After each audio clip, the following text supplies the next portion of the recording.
जब मैं घर से गुस्से में बड़बड़ाते हुए निकल आया था और बस स्टैंड की तरफ आगे बढ़ने लगा, मैं मन ही मन बड़बड़ा रहा था। पता नहीं कितने पैसे छुपा के रखे हैं, लेकिन मेरे लिए एक बाइक नहीं ले सकते। अब मैं यहाँ से चला जाऊंगा और तब तक वापस नहीं आऊंगा जब तक मैं खुद के पैसों से बाइक नहीं खरीद लेता। इतना सोच ही रहा था तभी मेरे पैर में मुझे कुछ चुभने का एहसास हुआ। नीचे देखा तो समझ आया कि जल्दबाजी में पापा के जूते पहन आया हूँ। उन जूतों में कील उभरी हुई थी, जो मेरे पैर में बार बार घाव किए जा रही थी। लेकिन उस समय गुस्सा अधिक था, तो मैं बड़बड़ाते हुए आगे बढ़ गया। एकाएक मुझे याद आया कि मैं पापा का पर्स भी साथ ले आया हूँ। मेरे खुराफाती दिमाग में एक ख्याल आया, क्यों न आज पापा का पर्स चेक किया जाए, जिसे आज तक उन्होंने किसी को हाथ तक नहीं लगाने दिया था। पता नहीं कौन सा खजाना छुपा है इस पर्स में, जो किसी को हाथ नहीं लगाने देते थे।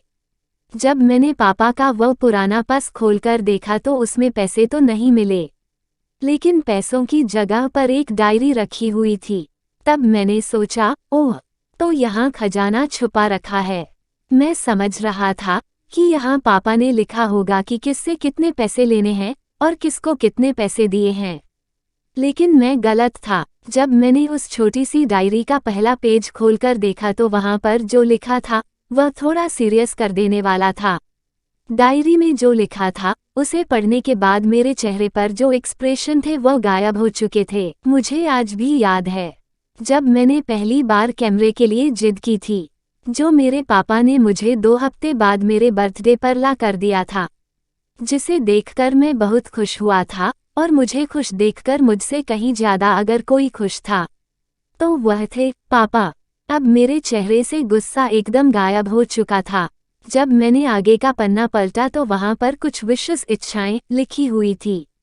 पहली जो विश थी उसमें जो लिखा हुआ था, अच्छे जूते पहनना। ये बात मेरी कुछ समझ नहीं आई। तभी मेरा पाँव अचानक सड़क पर भरे हुए पानी पर जा पड़ा और तभी मेरे पाँव में कुछ गीलीपन होने का एहसास हुआ। जब मैंने जूता उतार कर देखा तो उसका तला टूटा हुआ था।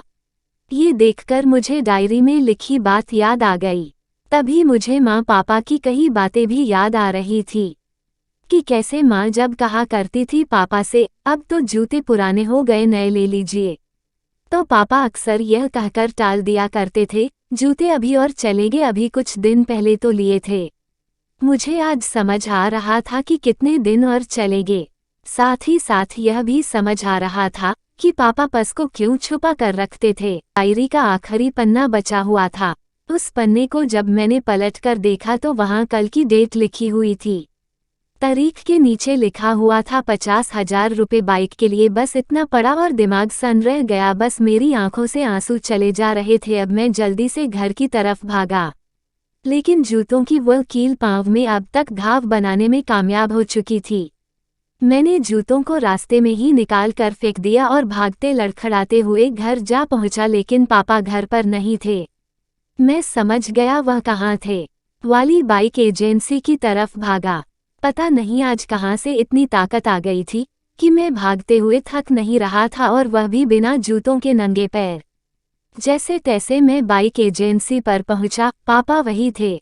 मैंने पापा को दौड़कर गले लगा लिया। पापा को समझ नहीं पा रहे थे आखिर हो क्या रहा है, मैं क्यों रो रहा हूँ। मैंने पापा से कहा, पापा मुझे मोटरसाइकिल नहीं चाहिए, आप अपने लिए जूते ले लीजिए। अब आज से मैं जो भी करूँगा अपनी मेहनत से अपने बलबूते पर पढ़कर करूँगा। दोस्तों, बस इतनी सी थी ये कहानी।